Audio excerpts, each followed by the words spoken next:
During a tense hearing that included executives from TikTok, X, Snap, and Discord, Mark Zuckerberg, the leader of Meta, told the families of abuse victims he was sorry for everything you have all been through. Now, this was at an explosive Judiciary or Senate online child safety hearing that took place on Capitol Hill today. The Senate Judiciary Committee, which convened this hearing on online child safety, came to an end without any clear resolutions in sight. And Senator Chuck Grassley is saying the quiet part out loud when today he said that the bipartisan tax bill that has been presented to President Joe Biden looks good, but it could improve Democrats' chances of holding on to the White House in the 2024 election. And because this bill, or passage of the bill, could help Joe Biden and hurt Republicans, that Republicans shouldn't vote for it, even though Grassley agrees that this bill would be good for Americans. And the gender gap is growing between supporters of President Joe Biden and Donald Trump. Now, this is according to a new poll, and this is good news for the Democratic incumbent. Biden holds a slight lead over Trump in this Wednesday's 2024 presidential election poll, 50% to 44%. Now, the same matchup was too close to call just a month ago. But in this poll, more women said they would support Biden over Trump, with 58% saying they would back Biden, with 36% saying they would vote for Donald Trump. And Fulton County District Attorney Fonnie Willis and Special Prosecutor Nathan Wade have been subpoenaed to testify at a February 15th hearing about allegations that Willis has financially benefited from appointing Wade as a special counsel on the RICO case involving Donald Trump and 14 other defendants. According to one of the defendants, Michael Roman's attorney, Nathan Wade and Fonnie Willis have been involved in a romantic relationship, and Fonnie Willis has benefited from payments made from her office to Nathan Wade. The House Oversight and Judiciary Committees announced Wednesday or today that they have scheduled a closed-door transcribed interview with President Joe Biden's brother, James Biden. The interview is going to take place at the end of February, and it is part of a larger effort by Republicans to impeach Joe Biden because of what they claim are his entanglements in his family's financial businesses.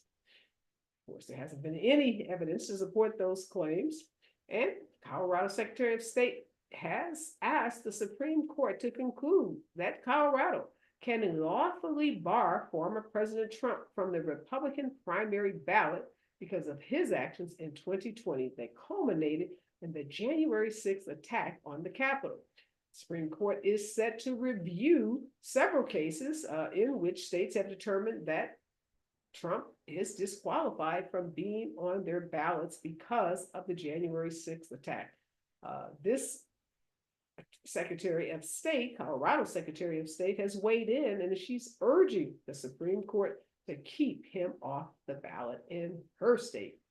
And a media personality is worried that the MAGA crowd's attack, including Donald Trump's attack on Taylor Swift because of her relationship with Kelsey Travis, that it could have an enormous negative impact on Donald Trump's presidential campaign. According to this media personality, Trump may be waking up a sleeping giant and stirring up Swifties en masse to hit the ballot box and vote for his opponent, Joe Biden, who is courting Taylor Swift's endorsement. According to this personality, that might be a preemptively self-owned, especially since Taylor Swift hasn't yet joined the Biden campaign team. This is Areva Martin in real time, and I'm your host, Areva Martin. This is your one-stop destination for today's trending news, expert analysis, and my unfiltered opinions. This is hour 2 of Areva Martin in real time, and this is the hour where we go deep, where we dig behind the headlines. And we've been covering the story of the 18-year-old African-American boy who has been wearing dreadlocks, and his school, a Houston adjacent public school, has essentially told him he can't return to the classroom. He hasn't been in the classroom since August because they say his dreadlocks violates their school dress code policy. Now, the school dress code policy is coming into opposition, or it's coming into conflict, I should say, with the recently enacted Crown Bill that was passed in the state of Texas. And the Crown Bill, the Crown Act, as it is commonly referred to, prevents the discrimination on the basis of hair, both in the workplace and in public schools. And a judge in this case has set a trial to begin in February. So this school district, which filed this lawsuit to try to get a judicial determination that its school policy, its dress code policy was consistent with the Crown Act. The school's going to get to make its arguments before this trial judge. This young teenager, this 18-year-old, is going to testify on his own behalf. And now some national civil rights organizations, the NAACP Legal Defense Fund, they've gotten into this conflict, and they weighed in on behalf of this young man and on behalf of the Crown Act. Earlier in the week, we had two of the state representatives who are responsible for sponsoring and getting the Crown Act passed just September of last year in the state of Texas. We're going to talk to this attorney from the NAACP Legal Defense Fund about what he sees or what they see as the real legal issues that are going to be determined by this trial that's coming up next month. And what does this whole case mean for the Crown Act and enforcement of the Crown Act in other jurisdictions? Stay with us, KBLA Talk 1580. You're listening to Areva Martin in real time on KBLA Talk 1580.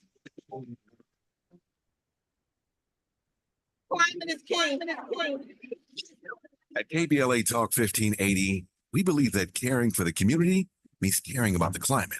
You might have heard that we announced a pretty bold 12-month, $2 million campaign to do 4 things: increase climate literacy, turn up the volume on communities of color in the climate conversation, connect everyday people with the resources they need to survive and thrive, and highlight frontline climate justice crusaders of color throughout this year. KBLA Talk 1580 will be bringing you insightful interviews on all of our shows to help raise your climate IQ. Each quarter this year, we will also be hosting free climate events in various communities throughout the city with food, fun, and forward-thinking conversations. Thanks to partners like LADWP, Metro, Caltrans, the Sierra Club, the California Community Foundation, the California Endowment, AQMD, MWD, and more. You'll also be hearing more about a couple of national town halls broadcasting live from Los Angeles, to which you will be invited. And we'll be rolling out a robust social media campaign on all our platforms, as well as an outdoor media campaign, all designed to educate, enlighten,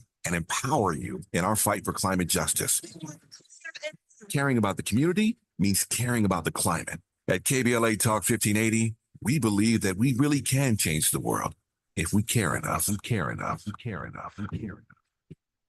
Did you know COVID-19 vaccines have been updated this season? They're one of the best ways to help protect yourself against recent variants, and most people in the U.S. should continue to pay nothing out of pocket for COVID-19 vaccines. Uninsured or underinsured adults can receive them at no cost at participating Bridge program locations, and eligible children can receive them through the Vaccines for Children program at participating providers. For children, COVID-19 vaccines are at no cost, but there may be fees such as for the visit or administration. Book a vaccine option at schedulecovidvax.com. Sponsored by Pfizer. Some people just know the best places to eat around town.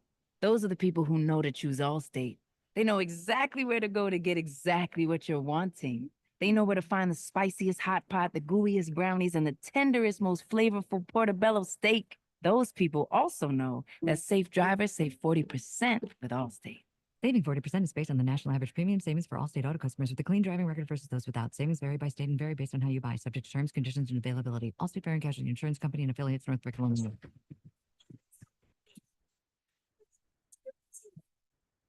The galaxy is safe once again.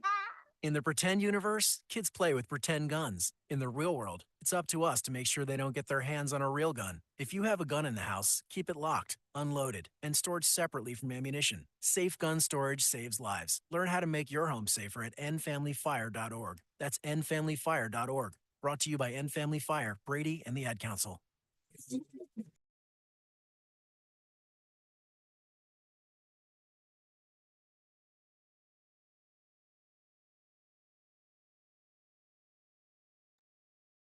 A Texas judge ordered a trial to begin next month in the case of Daryl George, that is the Houston area teen, who has been suspended from his school for months over the length of his dreadlocks hairstyle. Now, at a hearing that happened just a couple of weeks ago, the judge in this case, his name is Chap Kane, set the trial date for February 22nd. What's so troubling about this case is that Mr. George has remained on in-school suspension since August of last year. He has faced months of disciplinary action because the school district, Barbers Hill Independent School District, officials say that his hairstyle violates the dress code for male students. Now, the dress code does allow students to wear dreadlocks, but it places limits on the length of male students' hair, which according to the policy cannot be worn in a style that would allow the hair to extend below the top of a t-shirt collar, below the eyebrows, or below the earlobes when let down. Now, the school officials have warned that Mr. George continued violation of the dress code would result in suspension. And they basically have said until he cuts his hair or they get a court ruling to the contrary, he will not be allowed to return to his regular classroom. This is a troubling case that has gotten national media attention. Just Monday, we had two of the Houston area and Texas state senators on who were responsible for passage of the Crown Act. And the Crown Act is a piece of legislation that's been passed by many states, including California and some cities, that prohibits discrimination in the workplace because of natural hairstyles. And you would think in 2024, we wouldn't need a law for Black folks to be able to wear their hair in dreadlocks or braids or any other kind of natural hairstyle, but we do. And this case of Daryl George is really calling into question, what does the Crown Act, particularly the Crown Act in the state of Texas, what does it cover? And can a school district policy like this one that says your hair, even if you roll it up, which Daryl George's hair, we've seen photos of him, his hair is in dreadlocks, but he takes them and he rolls them up so they're not falling down below his eyes or his earlobes or onto his collar. But this code says it can't be worn in any style that would allow the hair to extend below the top of a t-shirt collar, the eyebrows, or the earlobes when let down. Joining me now is Patricia Okanta. She is a lawyer with the NAAC Legal Defense Fund, and they've gotten into this lawsuit, which I'm glad to see. And they are standing on the side of this teenager and in support of the Crown Act and an interpretation of the Crown Act that says that he has not violated this school's policy. Thank you for joining, Patricia. You know, I had the two state senators on the show earlier in the week because they know the legislative intent, the legislative history behind the Crown Act that was passed in Texas because, you know, they actually were the authors of that bill.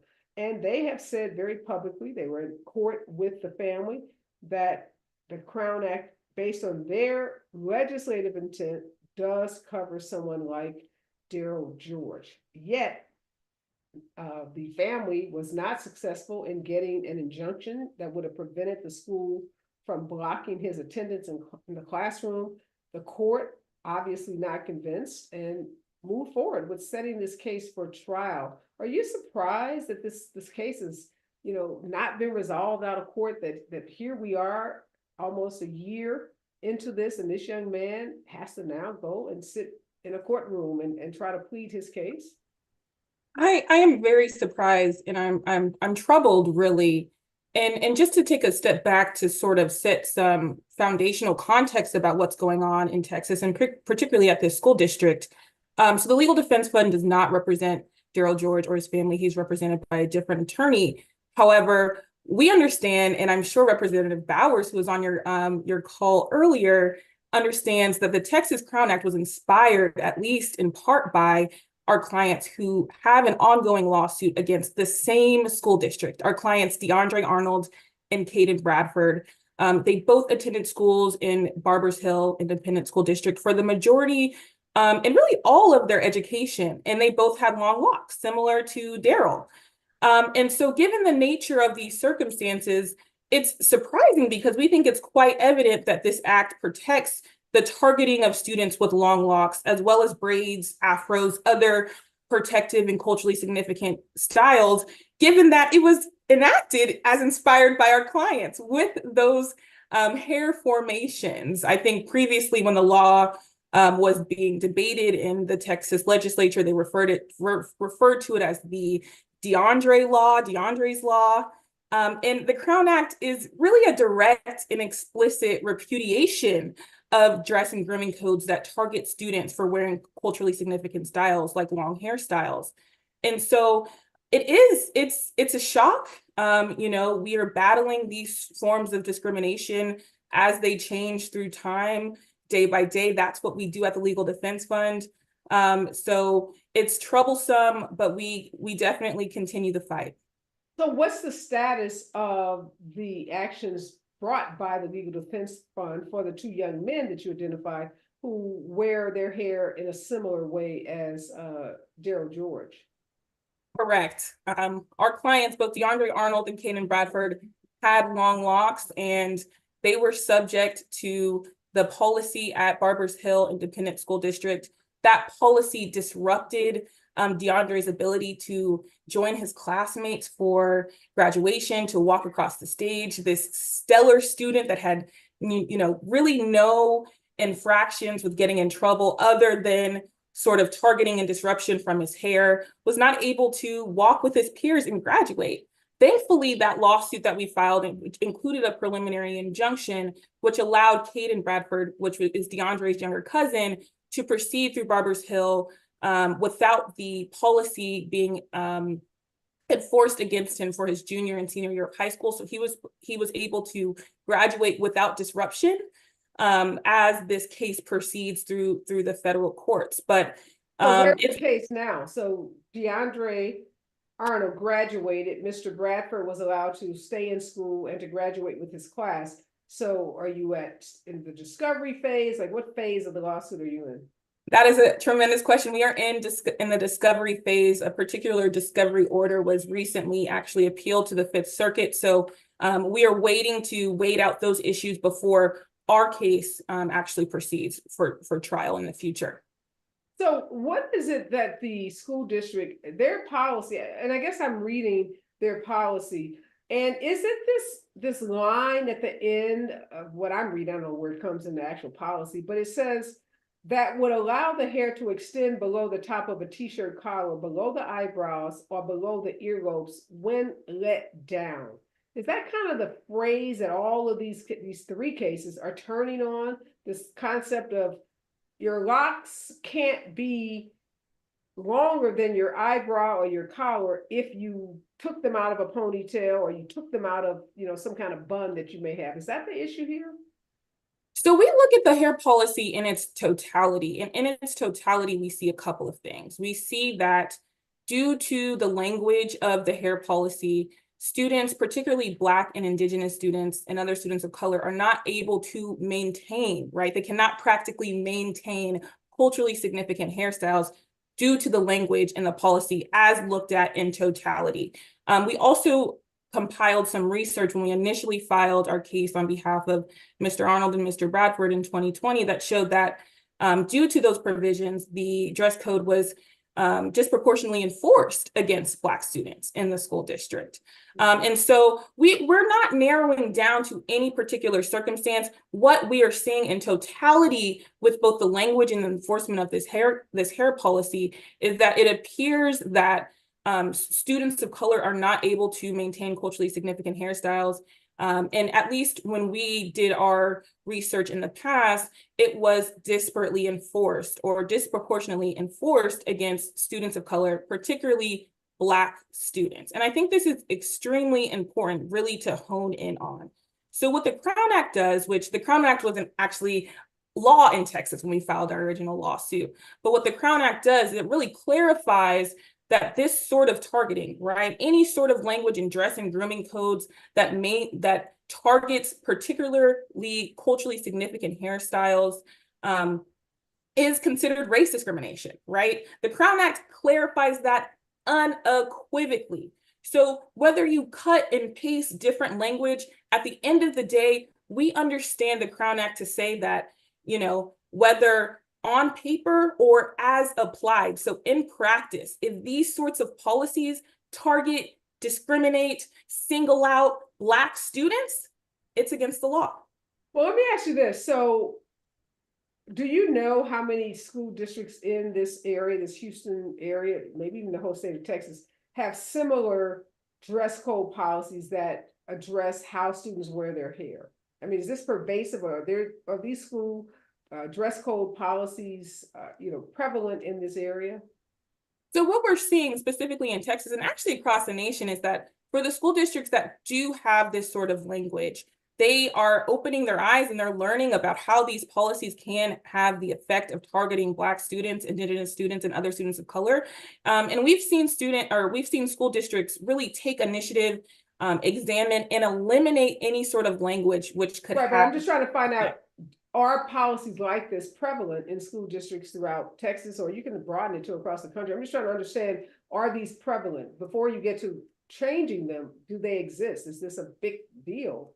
They do exist. And I think it is a big deal when we consider what these policies effectuate, correct? So hold on a second. I'm just trying to understand, and I think frame this because I'm having a hard time understanding it. So if these policies are prevalent, and you said lots of school districts, is under your interpretation of the Crown Act, would any natural style, any style of Black student wanted to wear their hair in, would they be protected under the Crown Act? Let's say they wanted to have dreadlocks that, were below their behind or something. Would that be a protected hairstyle under the Crown Act?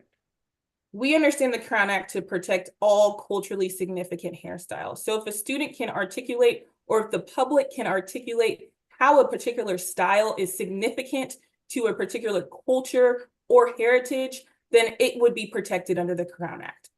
And so what you said, if who can articulate it, the student or the community, did you say?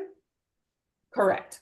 So how does that work as a practical matter? So I go to a school, they have a dress code that includes some language about hair length or hair texture, however these codes are typically written.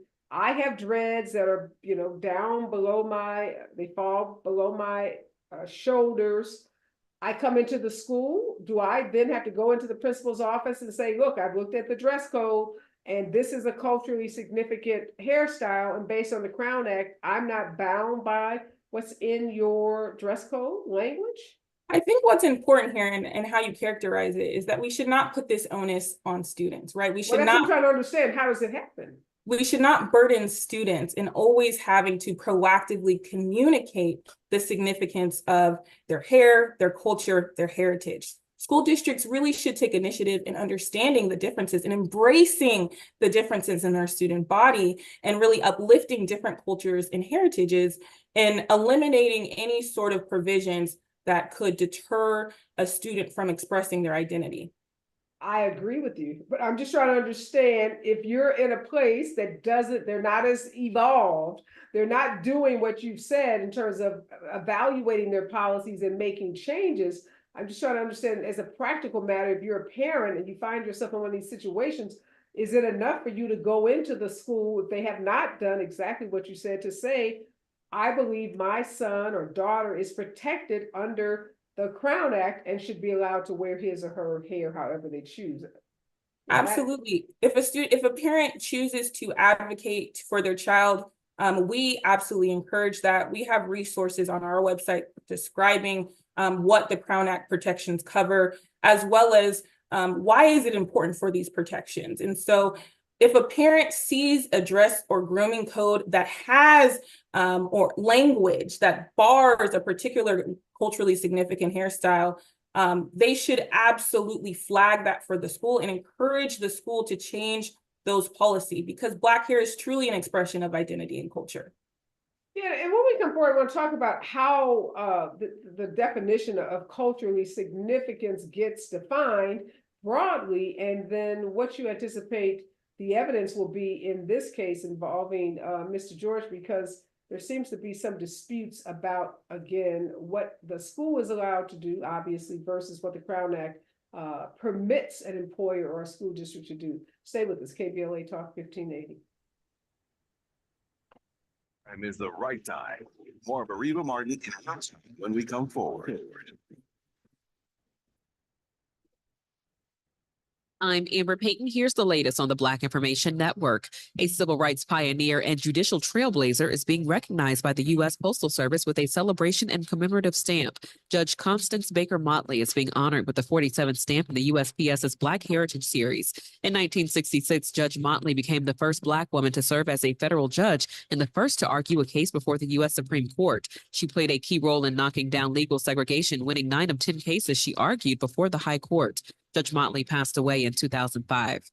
Black women in Chicago are more likely to be the target of a violent crime. The figures come from a recent study by the Chicago Violence Reduction Dashboard. 16th Ward Alderwoman Stephanie Coleman, who chairs the City Council Black Caucus, is calling on a task force to address the problem. Alderwoman Coleman also wants to access some of the 400 set-aside civilian positions at the Chicago Police Department. That's the latest. I'm Amber Payton on your home for 24/7 News, the Black Information Network.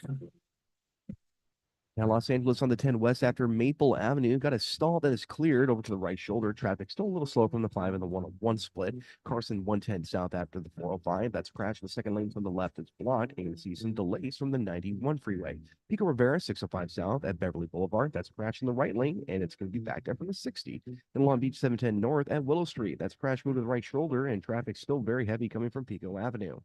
Get the appliances you need right away at Lowe's. Explore the largest assortment of brands you trust in-store or online at the best values. Plus, take advantage of their everyday financing offers. Lowe's knows home improvement, subject to credit approval. This is the KBLA Sports Minute with Ray Richardson. Some good news to report regarding the Jackie Robinson statue in Wichita, Kansas that was stolen and destroyed. More than 2,700 people have made donations on the GoFundMe page to help replace the statue. As of Wednesday afternoon, $133,000 has been donated to the cause. City officials in Wichita has set a goal of $150,000 to rebuild and display Jackie's statue. Jackie's statue was stolen on Saturday. Police found the statue on Tuesday, dismantled and burned. The statue had been on display since 2021 at McAdams Park in Wichita, home of the League 42 Youth Baseball League. Wichita police have intensified their search for the people who committed the crime. To make a donation, go to League 42 on Facebook. A statue of Jackie Robinson, Major League Baseball's first Black player, should always be protected and should always stand tall. No debates, no speculation, just the info you need. That's your KBLA Sports Minute. I'm Ray Richardson on KBLA Talk 1580. At KBLA Talk 1580, we do Black history every single day. In fact, as the only Black talk radio station west of the Mississippi, we are Black history. Our annual Black History Month luncheon is fast approaching, and we want to be sure to give you ample time to get your company, organization, church, or group to join us at this year's celebration on the last day of the month, Thursday, February 29th at noon. Last year, we honored iconic local Black media personalities, including Pat Harvey, Jim Hill, Mark Brown, Beverly White, Sandy Banks, and Pat Prescott, and raised $20,000 in scholarships. This year, we're honoring Black Hollywood creatives who have used their artistic genius as climate justice champions. This year's luncheon, we will be showcasing and sharing their inspiring work on our big screen. Plus, a scrumptious meal, live music, great company, and lots of fun with your favorite KBLA Talk 1580 hosts. So contact us today at info@smileyAudiomedia.com or call 323-290-4690. That's info@smileyAudiomedia.com or call 323-290-4690. We hope to see you Thursday, February 29th, as we close out Black History Month. At KBLA Talk 1580, we've got your Black. Your Black. Climate justice, climate resilience. By any other name, we demand environmental justice in 2024. We're KBLA Talk 1580, and we don't black down. KBLA Talk 1580 is the exclusive media sponsor of this light of ours, activist photographers of the civil rights movement, a dynamic new exhibition on view now at the Skirball Cultural Center in Los Angeles. This light of ours showcases more than 150 photos taken by movement insiders from diverse backgrounds that reveal the vital work undertaken by a broad coalition of organizers and everyday people whose collective action changed America. This light of ours is one of 3 temporary exhibitions currently on view at the Skirball, which together explore issues related to civil rights, immigration, and pluralism. Tickets and more information for all 3 exhibitions are available at skirball.org. That's skirball.org. SKIRBALL.org.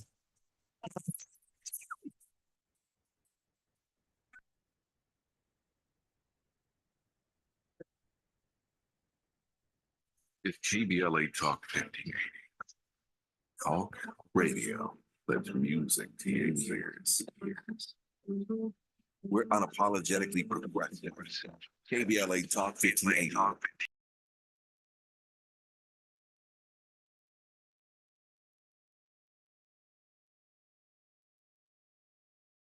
We are back, and I am joined by Patricia Okanta. She is with the NAACP Legal Defense Fund, and we're talking about the Crown Act and how it is applied, particularly in the case of an 18-year-old student at a Houston area school district who has been barred from returning to the class since, according to the school district, he has violated their grooming policy by having dreadlocks that they say aren't in compliance with this dress code. And Patricia, I'm still trying to understand if you know what the school's argument is. I was asking the representatives from Texas, the state legislature that were responsible for enacting the Crown Act, if they had an understanding of what, how the school district views its policy and how they believe it is consistent with the Crown Act. Now, I know you said the Crown Act wasn't enacted at the time that you or the Defense Fund filed the first claim against the school districts for 2 other young African-American students. But do you have a sense about, what the school's argument is as it relates to how their policy complies with the Crown Act? This is a point we are a little unclear about as well, because as I've mentioned previously, the statute unequivocally prohibits discrimination based on hair texture, hair type, and hair formation. And so clearly, if a student is unable to wear their locks, a culturally significant hairstyle, it does not seem as in line and in step with the policy. Our understanding is that the school district has either misunderstood or is misinterpreting the scope and the intention of the hair policy. That may be a willful misunderstanding. As I'm sure Representative Bowers, Representative Reynolds, other folks that have drafted that, put the pen to the paper to enact this act have stated time and time again, this act clearly protects against any sort of policy that would target students with culturally significant hairstyles like locks. And so I can't speak for the school district and their understanding of this policy, but I think the policy is quite clear. And I think that the legislators that unanimously, which is important to emphasize, right? This was a unanimous passing and enactment of a law, have been clear as to the protections of the act. It was, again, inspired by students that attended BHISD and had long locks. It's unequivocal. It is clear.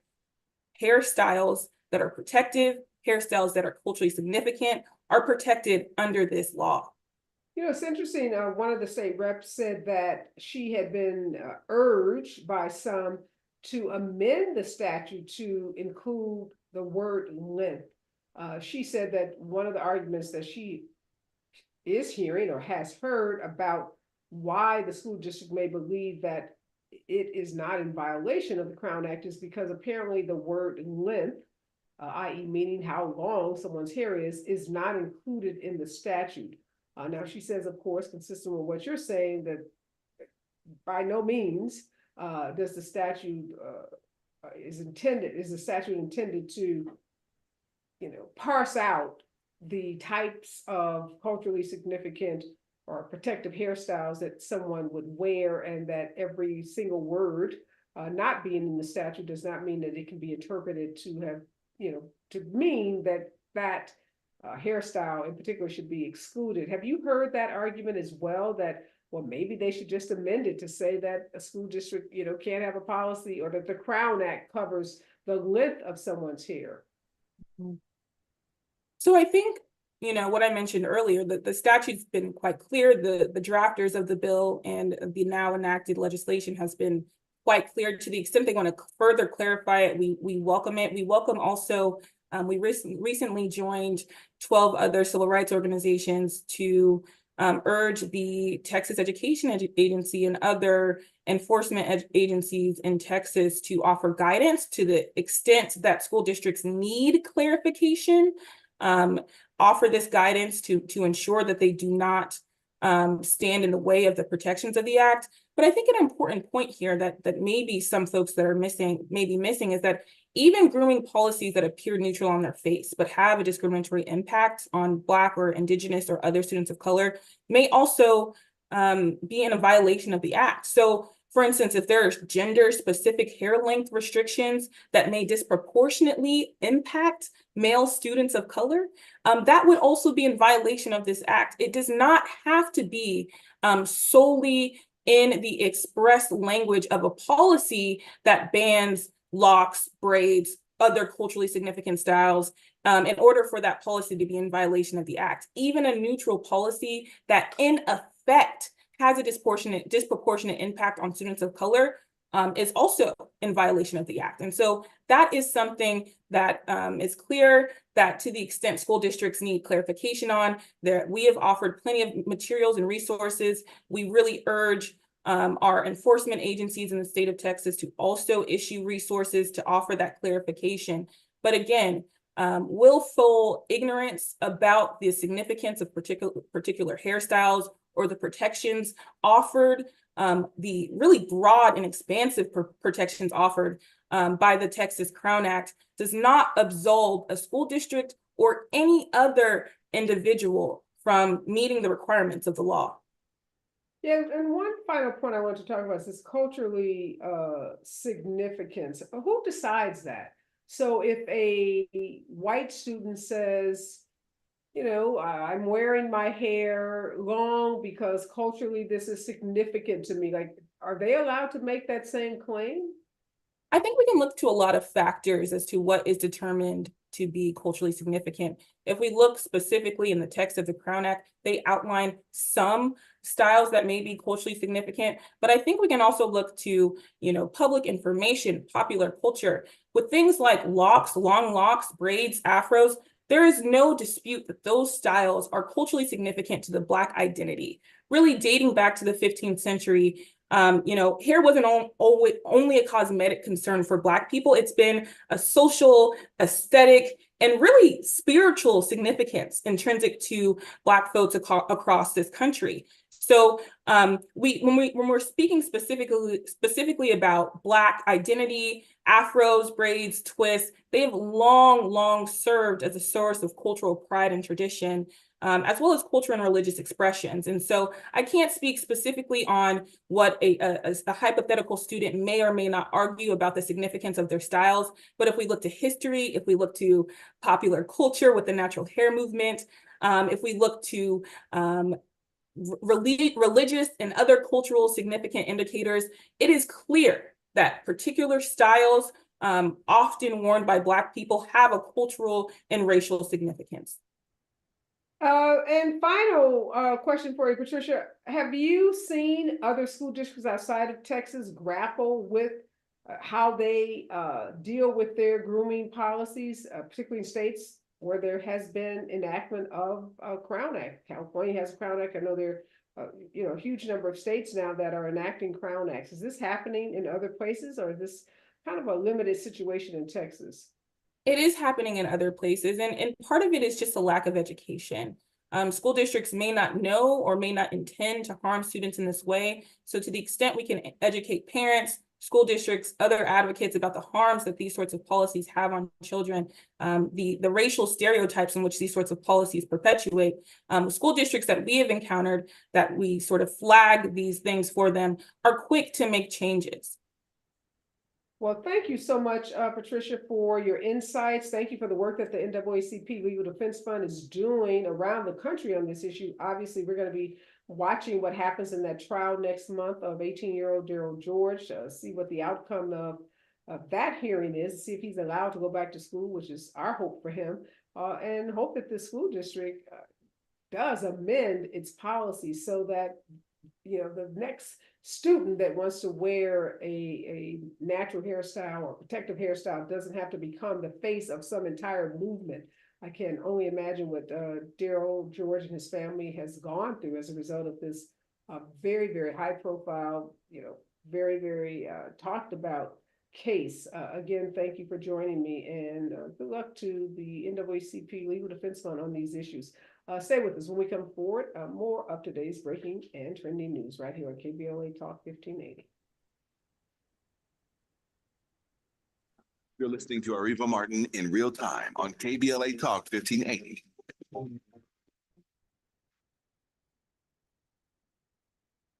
What's up? I'm Danelle Riley, FAMU alumni and creator of the HBCU Culture Shop. I am so proud of my new partnership with Black Beyond Measure and Target.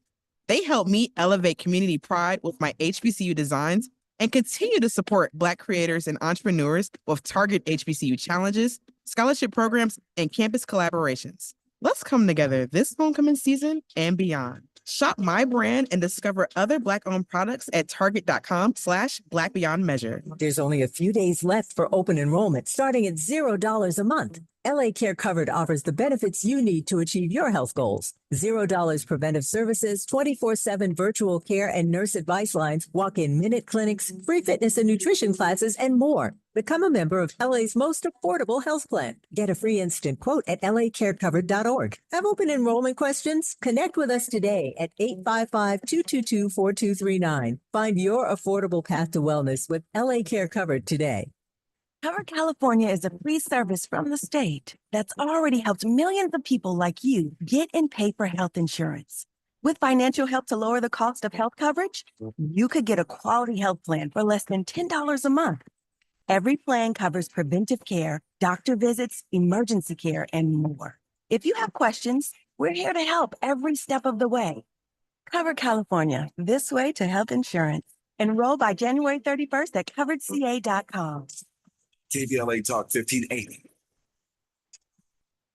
KBLA Talk 1580, connecting you with services and solutions. Single Moms Planet is a nonprofit organization dedicated to uplifting under-resourced single mom business owners and working mothers nationwide. Single Moms Planet offers comprehensive programs of financial literacy, business development, mentorship, and entrepreneurial training. They provide education, accountability, and hope. Single Moms Planet was founded by model, TV personality, and producer Nefertiri Plessy. Nefertiri felt firsthand the challenges that face single moms as she was raised by a working single mother. She learned that the most disadvantaged group in the United States are single mom families. According to the U.S. Census, 30% live under the poverty line. So she decided to do something about it, along with co-founder Cole Patterson. Their goal is to end the poverty cycle in single mother households through education, opportunity, and networking, providing family and child enrichment programs for under-resourced single-parent families. Single Moms Planet serves over 10,000 single moms and their children each year. Studies show that business development and financial literacy provide a positive environment for children and families, exposing them to new possibilities and opportunities. To attend one of their fun events, make a donation, or get more information, or if you need help as a single mom, please visit singlemomsplanet.org. That's singlemomsplanet.org. This is a community call to action from KBLA Talk 1580.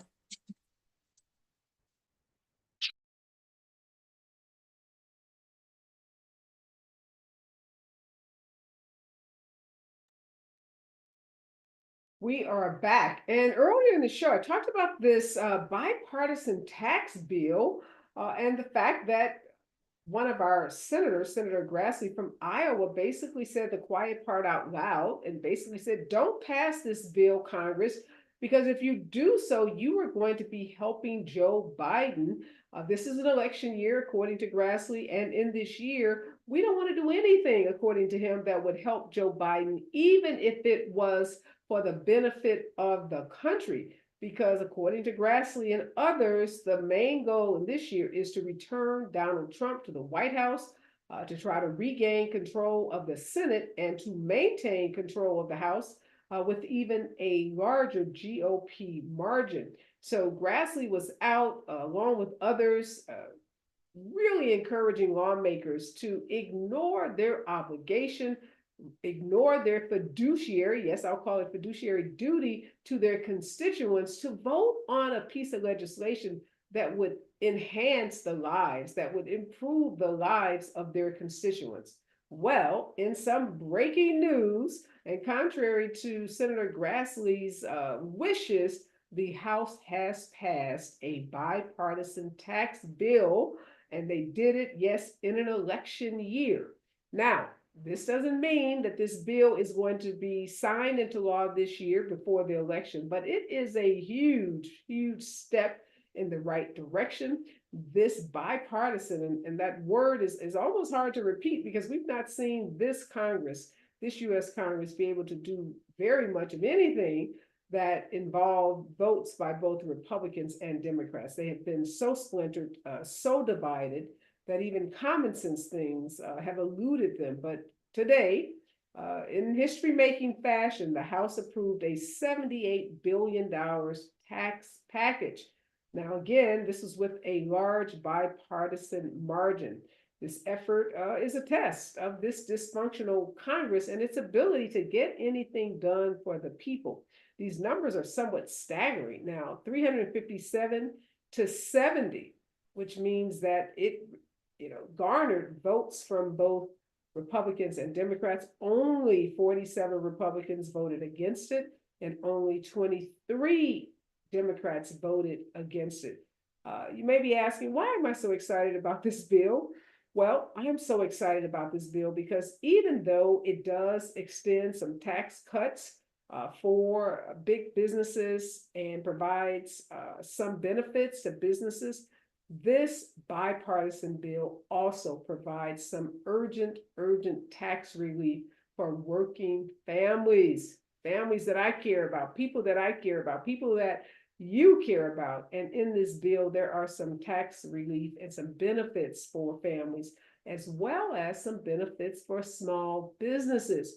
And we know the Democrats have gotten a bad rap, particularly a bad reputation, I should say, on this issue of who is better for the economy.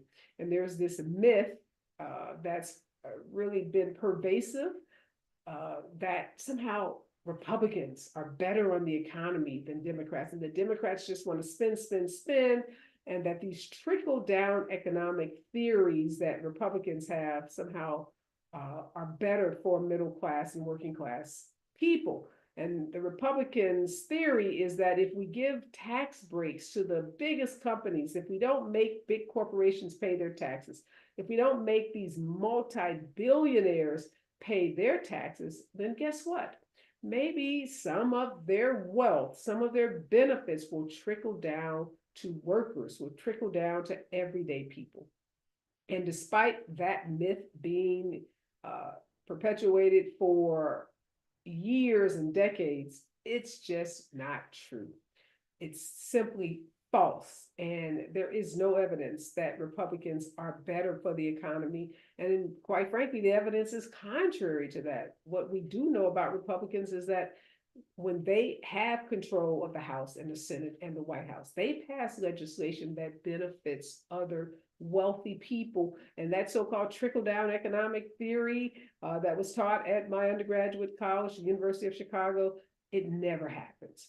It's not. CEOs don't make more profit, shareholder profit, get bigger paychecks for those in the C-suite, and then get super generous and decide, you know what, since I already have a $50 million compensation package, I think I'm going to raise the wages of my workers. I think I'm going to pay my mid-level managers more money. Again, big myth, doesn't happen. What they do is buy more private jets, they buy more yachts, they do those things that keep the wealthy ultra wealthy and keep squeezing and squeezing middle class families and working class families, and even make it harder for those families that live in poverty.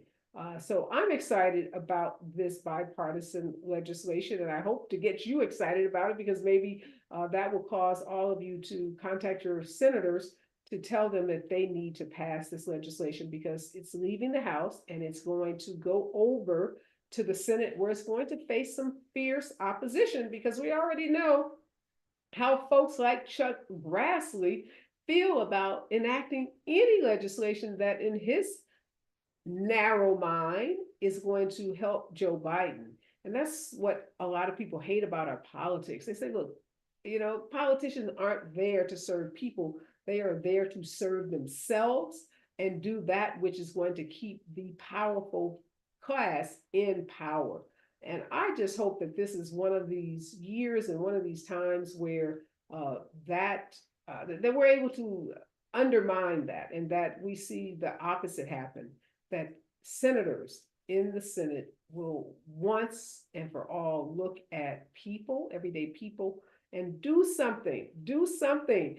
that which they were sent to the Senate to do, and that is vote for a bill that's going to improve the lives of working class people.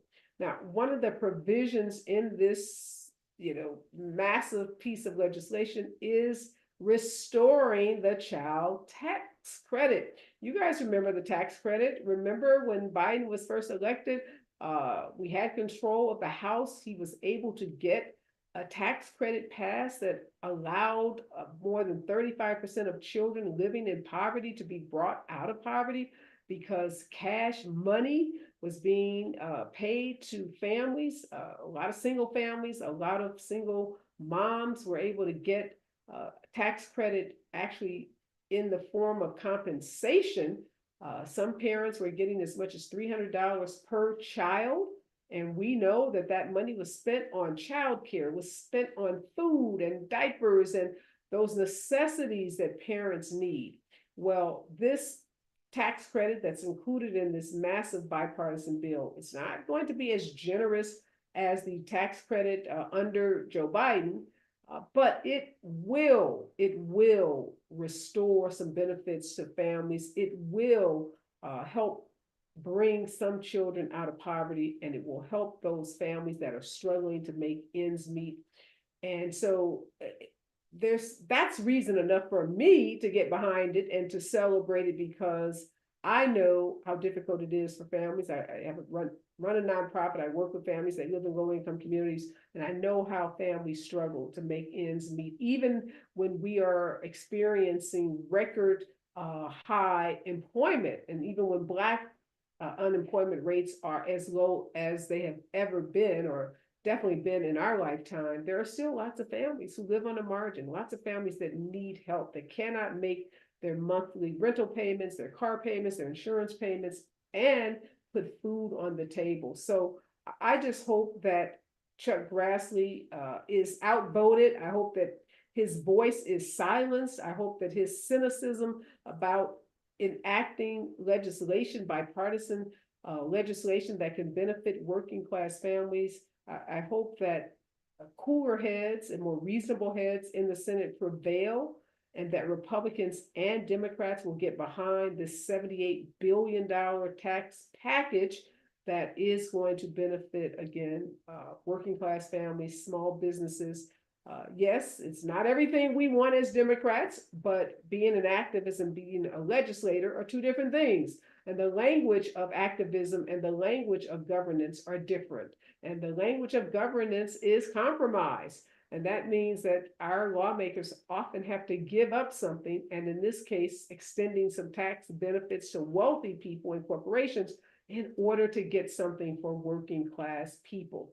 So politics and government, not perfect, but this is an example of Republicans and Democrats coming together and doing something that's going to benefit families. And I want to celebrate this, and I want to encourage you to call your senators Republicans and Democrats and urge them to vote for this because Joe Biden has said if it makes it to his desk, he will sign it into law, and checks could be in the mail to working class families this year.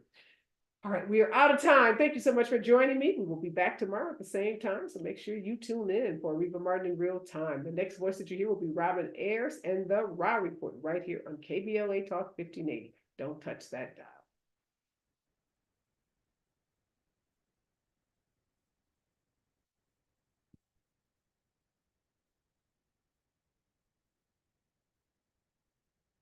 Hey, Robert, are you there?